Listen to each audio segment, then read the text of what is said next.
ஸ்ரீ சாயி சச்சரித்திரம் அத்தியாயம் 2. இப்பணியை செய்வதன் நோக்கம், இதை மேற்கொள்வதில் உள்ள திறமையின்மையும் துணிவின்மையும் காரசார விவாதம் குறிப்பிடக்கூடியதும் முனிவருடைய பட்டமுமான ஹேமாட் பந்தை வழங்குதலும் குருவின் அவசியம். கடைசி அத்தியாயத்தில் தம்முடைய மராத்தி மூல நூலில் இப்பணியை செய்வதற்கு அடிக்கோலிய காரணங்கள், இதை படிப்பதற்கு தகுதியடைந்தவர்கள் முதலிய வேறு பல அம்சங்களையும் எடுத்துச் சொன்னார். இந்த அத்தியாயத்திலையும் அதையே குறிப்பிட தொடங்குகிறார். இதை எழுதுவதன் காரணம், முதலாம் அத்தியாயத்தில் கோதுமை மாவரைத்து அதை கிராம எல்லைகளில் தூவிவிட்டதன் மூலம் காலரா தொத்து வியாதியை தடுத்து அழித்ததான சாய்பாபாவின் அற்புதத்தை கண்டோம். நான் சாய்பாபாவின் மற்றும் பல அற்புத லீலைகளை பெரும் உள்ள கிளர்ச்சியுடன் கேட்டிருக்கிறேன். அக்கிளர்ச்சியே இவ்வழகான பணியாக பொங்கி உருவெடுத்தது. சாய்பாபாவின் பெருமையுடைய அற்புதங்களை வரைதலானது. அவருடைய அடியவர்களுக்கு உற்சாகமூட்டுவதாகவும் அறிவுறுத்துவதாகவும் இருப்பதுடன் அவர்களின் பாவங்களையும் நீக்குமாதலினால்தான் நான் சாய்பாபாவின் புனித வரலாற்றையும் அவருடைய அறிவுரைகளையும் வரையத் தொடங்கினேன்.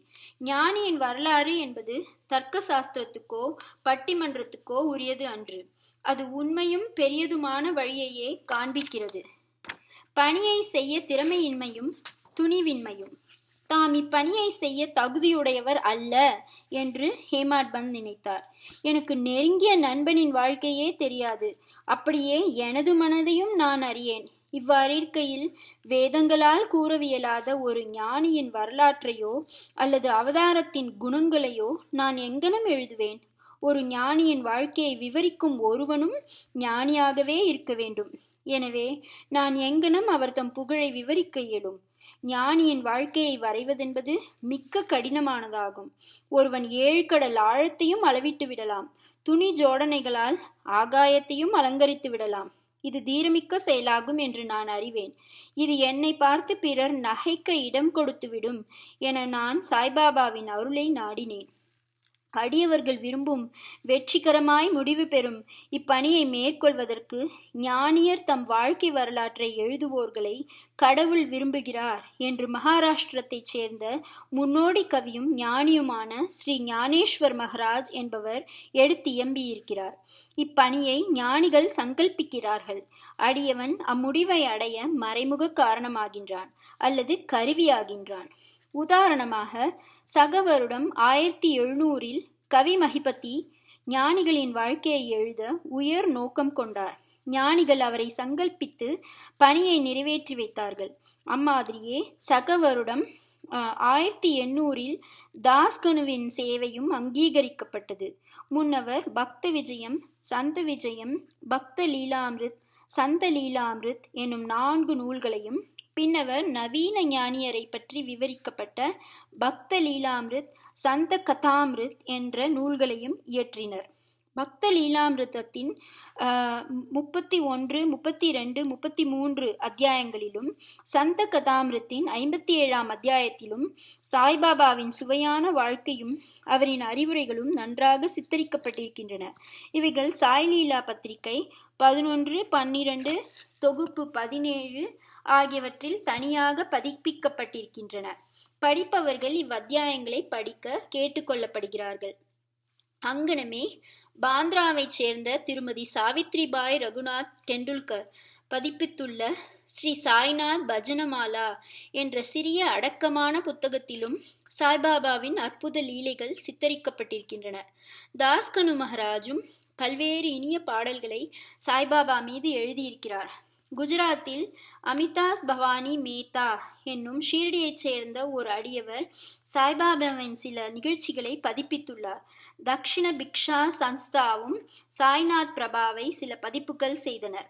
இவ்வாறு சாய்பாபாவை பற்றி பல நூல்கள் இருக்கும்போது இந்த சச்சரித்திரம் ஏன் எழுதப்பட வேண்டும், அதற்கான தேவை என்ன என்றும் எதிர்ப்பு கேள்விகள் வருகின்றன. விடை தெளிவானதும் எளியதும் ஆகும். அகன்று ஆழ்ந்த எல்லையற்ற ஒரு பெருங்கடல் போன்று சாய்பாபாவின் வரலாறு உள்ளது. அனைவரும் அதனுள் ஆழ்ந்து மூழ்கி விலைமதிப்பற்ற ஞானம், பக்தி என்ற முத்துக்களை எடுக்கலாம். நல்லுணர்வில் ஊறி கிடக்கும் மக்களுக்கு அவற்றை கொடுக்கலாம். சாய்பாபாவின் கதைகள், சிறுகதைகள், அறிவுரைகள் ஆகியவை மிகவும் அற்புதமானவை.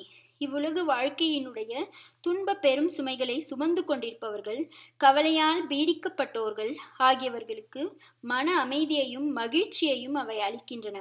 வேத அறிவை ஒத்த விரிவுள்ளதும் அறிவூட்டுவதுமான சாய்பாபாவின் இவ்வறவுரைகளெல்லாம் கேட்கப்பட்டு நற்சிந்தனை செய்யப்பட்டால் அடியவர்கள் கோரும் பிரம்மத்துடன் ஐக்கியமாதல், அஷ்டாங்க யோகம், தியான பேரின்பம் முதலியவற்றை பெறுவர். எனவே இந்நிகழ்ச்சிகளை பொறுக்கி எடுக்க எண்ணம் கொண்டேன். அதுவே எனது சிறந்த வழிபாடு ஆகும் என்பதாதலின் சாய்பாபாவின் தரிசனத்துக்கு கொடுத்து வைக்காத இவ்வெளிய ஆத்மாக்களின் கண்களுக்கு இந்நிகழ்ச்சி தொகுப்புகள் பேருவகையாக இருக்கும். எனவே நான் சாய்பாபாவின் அறவுரைகளையும் இயற்கையானதும் எல்லையற்றதுமான தன்னுணர்வு கருத்துக்களையும் சேகரிக்க முற்பட்டேன். இப்பணியில் பாபாவே என் உள்ளுணர்வை கிளப்பிவிட்டார். உண்மையில் என்னுடைய அகங்காரத்தை அவர் தம் பாதத்தடியில் சமர்ப்பித்து இம்மை மறுமை இரண்டிலும் என்னை பூர்ண சந்தோஷமாக்குவார் என்று எண்ணினேன். இப்பணிக்கு நானே எனக்கு அனுமதி அளிக்கும்படி சாய்பாபாவை கேட்க முடியவில்லை. பாபாவின் நெருங்கிய அடியவரான திரு மாதவ்ராவ் தேஷ்பாண்டே என்ற பாபாவிடம் எனக்காக கேட்கும்படி நான் வேண்டிக் கொண்டேன். அவர் எனது எண்ணத்திற்காக பாபாவிடம் வாதாடினார். இந்த அண்ணா சாஹேப் தங்கள் வரலாற்றை எழுத விரும்புகிறார். நான் ஓர் ஏழை பக்கிரி என்று கூறாதீர்கள். ஆயின் நீங்கள் சம்மதித்து அவருக்கு உதவி அளிப்பதாக கூறினால் அவர் எழுதுவார். அன்றி தங்கள் திருவடி கருணையே இப்பணியை நிறைவேற்றிவிடும். தங்கள் அருள் துணையின்றி எதுவும் வெற்றிகரமாக செய்ய இயலாது. சாய்பாபா இவ்வேண்டுகோளை திருச்செவி மடுத்தவுடன் உருகி உதி என்னும் திருநீர் அளித்து ஆசீர்வதித்து தன்னுடைய வரம் நல்கும் கரத்தை என் தலைமேல் வைத்து இவர் நிகழ்ச்சிகள், அனுபவங்கள் ஆகியவற்றை தொகுத்து குறிப்புகள் வைத்து கொள்ளட்டும். நான் இவருக்கு உதவி செய்வேன். அவர் ஒரு புறக்கருவியே ஆவார். என்னுடைய வரலாற்றை நானே எழுதி என்னுடைய அடியவர்களின் ஆவலை பூர்த்தி செய்ய வேண்டும். அவர் தம் அகங்காரத்தை அறவே கலைந்து என் பாதங்களில் சமர்ப்பித்து விடட்டும். வாழ்க்கையில் இங்கனம் செய்பவனுக்கே நான் மிகவும் உதவி புரிகிறேன். என்னுடைய வாழ்க்கை நிகழ்ச்சிகளை பற்றி என்ன? நான் அவருடைய வீட்டில் ஒல்லும் வகையெல்லாம் ஓவாதே பணிபுரிகின்றேன். அவருடைய அகங்காரம் சிறு துளியும் எஞ்சியிராமல் அறவே அழிக்கப்பட்டு விட்டால் நானே அவருள் புகுந்து என் வாழ்க்கை நிகழ்ச்சிகளை நானே எழுதுகிறேன். அடியவர் தம் உள்ளங்களில் எனது நிகழ்ச்சிகள், அறிவுரைகள் நம்பிக்கையூட்டும். எளிதில் தன்னை உணரலாம். பேரானந்த பெருநிலையையும் அவர்கள் எளிதில் பெறுவார்கள். ஆயின் ஒருவரது சொந்த கருத்தையே நிலைப்படுத்தல், மற்றவர் கருத்தை மறுக்கச் செய்யும் முயற்சிகள், ஒரு பொருளின் நன்மை தீமைகள் இவற்றை பற்றிய விவாதங்கள் இருத்தல் கூடாது என்று பகர்ந்தருளினார். விவாதம் என்னும் சொல்லானது ஹேமாட்பந்த் என்னும் பட்டத்தை நான் பெற்ற நிகழ்ச்சியை விவரிக்க நான் கொடுத்திருந்த வாக்குறுதியை ஞாபகமூட்டுகிறது. அதையே இப்போது கூறுகிறேன். காக்கா சாஹேப் தீக்ஷித், நானா சாஹேப் சாந்தோர்கர் ஆகியவர்களுடன் நான் நெருங்கிய நட்போடு இருந்தேன். அவர்கள் என்னை ஷீரடிக்கு போய் பாபாவின் தரிசனத்தை பெறும்படி வலியுறுத்தினார்கள். ஆயின் இடையில் கிளம்பிய ஏதோ ஒன்று என்னை ஷீரடிக்கு போக விடாமல் தடுத்தது. லோனாவாலாவில் உள்ள எனது நண்பனின் புதல்வன் காய்ச்சல் அடைந்தான். எனது நண்பன் வைத்திய முறை, வேண்டுதல் முறைகளிலும் உள்ள எல்லா வழிகளிலும் முயன்றார். ஆயின் காய்ச்சல் குறையவில்லை. முடிவாக தனது குருவை தன் மகனின் படுக்கைக்கு பக்கத்தில் அமர வைத்தான். இதுவும் கூட பலனளிக்கவில்லை. இதை கேள்வியுற்றதும் என் நண்பனின் பையனை காப்பாற்ற முடியாத குருவால் யாது பயன்? குரு நமக்கு எதையுமே செய்ய இயலாதவரானால் நான் ஏன் ஷீரடிக்கு போக வேண்டும்? இம்மாதிரியாக எண்ணமிட்டு எனது ஷீரடி விஜயத்தை ஒத்தி போட்டேன். ஆயின் தடுக்க முடியாதது நிறைவேறியே தீர வேண்டும். அக்தேன் விஷயத்தில் பின்வருமாறு நடைபெற்றது. பிராந்திய ஆபீசர் திரு நானா சாஹேப் சாந்தோர்கர் பஸ்ஸீனுக்கு சுற்றுலா போய் கொண்டிருந்தார். தானாவிலிருந்து தாதருக்கு வந்து பஸ்ஸீனுக்கு செல்லும் வண்டிக்காக காத்து கொண்டிருந்தார். இடையில் பாந்திராவுக்கு செல்லும் ஒரு வண்டி வந்தது. அதில் அவர் ஏறி அமர்ந்து பாந்திராவுக்கு வந்து என்னை கூப்பிட்டு அனுப்பினார். நான் ஷீரடி விஜயத்தை கைவிட்டது குறித்து என்னை கடிந்தார். எனது ஷீரடி பயணத்தை பற்றி நானாவின் வாக்குவாதங்கள் திருப்தி அளிக்க கூடியதாகவும் உற்சாகமூட்டுவதாகவும் இருந்தன. எனவே நான் அன்றிரவே ஷீரடி புறப்பட திட்டமிட்டேன். என்னுடைய சாமான்களை கட்டி முடித்து ஷீரடிக்கு புறப்பட்டேன். தாதருக்கு போய் அங்கிருந்து மன்மாட் போகும் வண்டியை பிடிக்க திட்டமிட்டு தாதருக்கு பயணச்சீட்டு பெற்று வண்டியில் அமர்ந்திருந்தேன். வண்டி புறப்பட இருக்கும்போது ஒரு முஸ்லிம் பெரியவர் விரைவாக எனது பெட்டிக்கு வந்தார். எனது மூட்டை முடிச்சுகளை பார்த்துவிட்டு போகும் இடம் என்ன என்று கேட்டார். நான் எனது திட்டத்தை கூறினேன். பின்னர் அவர் என்னை தாதரில் நிற்காமல் போரிபந்தருக்கே நேராக போகும்படியும், ஏனெனில் மன்மாட் மெயில் தாதரில் நிற்காது என்றும் அறிவுறுத்தினார். இவ்வற்புதம் நிகழ்ந்திராவிடன் ஷீரடிக்கு திட்டமிட்டபடி அடுத்த நாளே போய் சேராதிருந்திருப்பேன். பல ஐயங்கள் என்னை கடுமையாக தாக்கி இருக்கக்கூடும். ஆயின் அடுத்த நாள் காலை 9 to 10 மணிக்குள்ளாகவே ஷீரடியை அடைந்தேன். திரு பாவ் சாஹேப் காக்கா எனக்காக காத்து கொண்டிருந்தார். இது 1910 நிகழ்ந்தது. யாத்திரை அடியார்களுக்கு ஒரே ஒரு தங்குமிடம்தான் இருந்தது. அது சாட்டேயினுடைய வாடாவாகும். குதிரை வண்டியிலிருந்து இறங்கிய பின்னர் பாபாவின் தரிசனம் பெற ஆவலாய் ஏங்கியிருந்தேன். மசூதியினின்று திரும்பி வந்த பெரும் அடியவரான தாத்யா சாஹேப் நூல்கர் சாய்பாபா வாடாவின் மூலையில் இருக்கிறார். முதலில் ஒரு முன்னோடி தரிசனம் செய்துவிட்டு குளித்த பின் சாவகாசமாக பார்க்கலாம் என்றும் கூறினார். இதை கேட்டவுடனே நான் பாபாவிடம் ஓடி சாஷ்டாங்க நமஸ்காரம் செய்தேன். எனது மகிழ்ச்சிக்கு எல்லை இல்லை. நானா சாஹேப் சாந்தோர்கர் என்னிடம் கூறியதற்கு அதிகமாகவே கண்டேன். என்னுடைய புலன்கள் எல்லாம் திருப்தி அடைந்தன. நான் பசி தாகத்தை மறந்தேன். சாய்பாபாவின் பாதங்களை தொட்டவுடனே நான் வாழ்க்கையில் அதிக புத்துணர்ச்சி கொண்டவனாக மாறினேன். என்னை இச்செயலில் இடைவிடாமல் தூண்டி சாய்பாபாவின் தரிசனத்திற்கு உதவி புரிந்தவர்களுக்கு கடமைப்பட்டதை கருதினேன். அவர்களை உண்மை உறவினர்களாக நினைக்கிறேன். அவர்களுடைய கடனை நான் திருப்பித் தர முடியாது. அவர்களை நினைக்கிறேன். அவர்கள் முன் விழுந்து வணங்குகிறேன். சாய்பாபாவின் தரிசனத்தில் உள்ள நூதனமானது நான் கண்டவாறு. நம்முடைய எண்ணங்கள் மாறுகின்றன. முன்னை கர்மங்களின் வலிமை அழிக்கப்படுகின்றன அல்லது பற்றற்ற நிலை அதிகரிக்கிறது. முன்னை பிறவிகளில் செய்த பல நற்கர்மங்களால் அத்தகைய சுப தரிசனம் அடையப்படுகிறது. நீங்கள் சாய்பாபாவை கண்டுவிட்டீர்களானால் புறவுலகு எல்லாம் சாய்பாபாவாக தோற்றமளிக்கிறது. சூடான விவாதம். குருவின் தேவையை பற்றி எனக்கும் பாலா சாஹேப் பாட்டேலுக்கும் இடையில் ஒரு சூடான விவாதம் நான் ஷீரடிக்கு வந்த தினத்தன்று நடைபெற்றது. நம் சுதந்திரத்தை நாம் ஏன் இழக்க வேண்டும், மற்றவர்களிடம் ஏன் சரணாகதி அடைய வேண்டும் என்று நான் விவாதித்தேன். நாம் நம்முடைய கடமையை செய்ய வேண்டியிருக்கையில் ஏன் குரு தேவைப்படுகிறார்? ஒருவன் தன்னாலான முயற்சிகளை செய்து தன்னைத்தானே காப்பாற்றிக் கொள்ள வேண்டும்.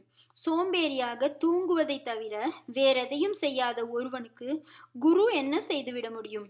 இங்கனம் நான் சுதந்திர எண்ணத்திற்கு வாதாடினேன். திருப்பாட்டே கருமத்து அன்றி தலைவிதிக்காக வாதாடி கூறியதாவது: நடப்பது நடந்தே தீரும். பெரியோர்கள் எல்லாம் தோல்வியுற்றிருக்கிறார்கள். மனிதன் ஒரு வழியில் நினைக்க தெய்வம் வேறு வழியில் செயல்படுகிறது. உம்முடைய புத்தி சாதுரியத்தை தள்ளிவிடுக. பெருமையும் அகங்காரமும் உமக்கு உதவாது.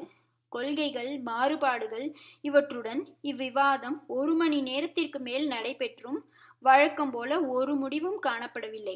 நாங்கள் களைப்படைந்து விட்டதால் முடிவாக நான் மன அமைதியை இழந்தேன். வலிவான ஷரீர அபிமானம், அகங்காரம் இவை இல்லாவிடில் விவாதமே இல்லை என கண்டேன். அகங்காரமே விவாதத்தை வளர்க்கிறது என்று கூறலாம். பிறகு நாங்கள் மசூதிக்கு மற்றவர்களுடன் சென்றபோது காக்கா சாஹேப் தீக்ஷித்தை பாபா பின்வருமாறு வினவினார்: சாடே வாதாவில் என்ன நடந்து கொண்டிருந்தது? விவாதம் எதை பற்றியது என்று கூறி என்னை உற்று நோக்கி மேலும் வினவியதாவது: ஹேமாட் பந்த் என்ன கூறுகிறார்? இவ்வார்த்தைகளை கேட்டு நான் மிகவும் ஆச்சரியமடைந்தேன். நான் தங்கியிருந்ததும் விவாதம் நடந்ததுமானது சாத்தேவானது மசூதியினிலிருந்து நல்ல தூரத்தில் இருக்கிறது. சர்வ வியாபியாகவும் அகத்திலிருந்து ஆட்டி வைப்பவராகவும் இல்லாவிடில் எங்களது விவாதத்தை பாபா எங்கனம் அறிந்திருக்க முடியும்? முக்கியமானதும் ஞான மிளிர்வதுமான பட்டம். சாய்பாபா என்னை ஏன் ஹேமாட் பந்த் என்னும் பெயரால் அழைக்க வேண்டும் என்று நான் எண்ணமிட ஆரம்பித்தேன். இச்சொல் ஹேமாத்ரிய பந்த் என்ற வார்த்தையிலிருந்து திருத்தப்பட்டதாகும். இந்த ஹேமாத்ரிய பந்த் யாதவ அரச வம்சத்தைச் சேர்ந்த ராமதேவ் மகாதேவ் என்ற தேவகிரி அரசர்களின் புகழ்பெற்ற மந்திரி ஆவார். கல்வி கேள்வி நிரம்ப பெற்று நற்பண்புகள் நிறைய பெற்ற அவர் ஆன்மீக விஷயங்கள் அடங்கிய சதுர்வர்க்க சிந்தாமணி மற்றும் ராஜ்ய பிரசஸ்தி போன்ற பல உயர்ந்த நூல்களின் ஆசிரியரும் ஆவார். கணக்கு பேரேடுகளில் புதிய முறைகளை கண்டுபிடித்து புகுத்தியவரும் மற்றும் மராத்திய சுருக்கெழுத்தின் கர்த்தாவும் ஆவார். ஆனால் நான் முற்றிலும் மாறுபட்டவன், அறிவற்ற, ஓட்டமற்ற, நடுத்தர எண்ணத்தோன். எனவே அந்த பட்டம் எனக்கு எதற்காக சூட்டப்பட்டது என்பது விளங்கவில்லை. ஆனாலும் அதை குறித்து தீவிரமாக சிந்தித்து அது என் அகங்காரத்தை அழித்து பணிவாகவும் அடக்கமுடனும் இருக்க வேண்டும் என்பதற்காகவே அளிக்கப்பட்டது என நினைத்தேன். விவாதத்தில் எனக்குள்ள புத்தி சாதுரியத்துக்காகவும் அது எனக்கு வழங்கப்பட்டதாகும். எதிர்கால நிகழ்ச்சிகளை உற்று நோக்கில் பாபாவினது சொற்கள் திரு தாபோல்கரை ஹேமாட் பந்த் என அழைத்தது முக்கியமானதும் தீர்க்க தரிசனம் நிறைந்ததும் ஆகும். ஏனெனில் மிகவும் புத்திசாலித்தனமாக சாயி சமஸ்தானத்தின் நிர்வாகங்களை கவனித்து எல்லா கணக்குகளையும் நன்றாக வைத்திருந்தது.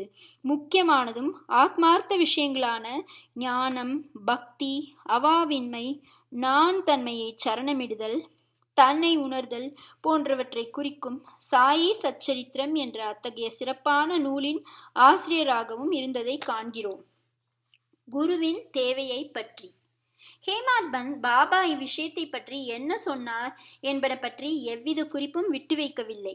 ஆனால் காக்கா சாஹேப் தீக்ஷித் இவ்விஷயத்தை பற்றி தனது குறிப்புகளை பதிப்பித்துள்ளார். ஹேமாட் பந்தின் சாய்பாபா சந்திப்பின் அடுத்த நாளில் பாபாவிடம் காக்கா சாஹேப் தீக்ஷித் சென்று தான் ஷீரடியை விட்டு போக வேண்டுமா என கேட்டார். பாபா ஆம் என்றார். பிறகு எங்கே போவது என யாரோ கேட்டார்.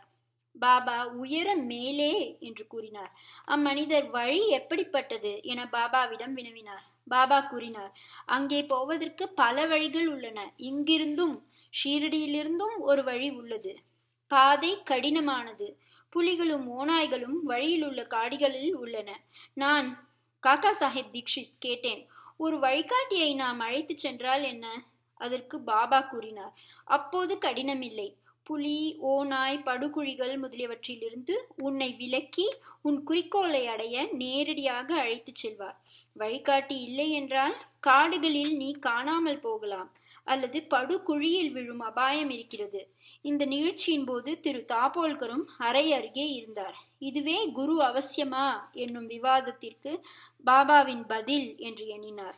ஒரு மனிதன் சுதந்திரமானவனா அல்லது கட்டுப்பட்டவனா என்னும் விவாதம் ஆன்ம விஷயங்களில் உபயோகமில்லை என்றும் இவ்வத்தியாயத்தின் மராத்தி மூலப்பதிப்பில் விளக்கப்பட்டபடி பெரிய அவதாரங்களான ஸ்ரீராமர், ஸ்ரீ கிருஷ்ணர் முதலியோர் வாழ்க்கையில் தமது குருக்களான வசிஷ்டர், சந்தீபனி முதலியோரிடமும் தன்னை அறிவதற்காக சரணமடைந்தார்கள் என்றும் குருவினுடைய உபதேசத்தினாலேயே பரமார்த்திகம் அடையப்படுவது என்றும் நம்பிக்கையும் பொறுமையுமே அத்தகைய முன்னேற்றத்திற்கு தேவையான நற்பண்புகளாம் என்பதும் பாபாவின் திருக்குறிப்பாம். ஸ்ரீ சாயியை பணிக. அனைவருக்கும் சாந்தி நிலவட்டும்.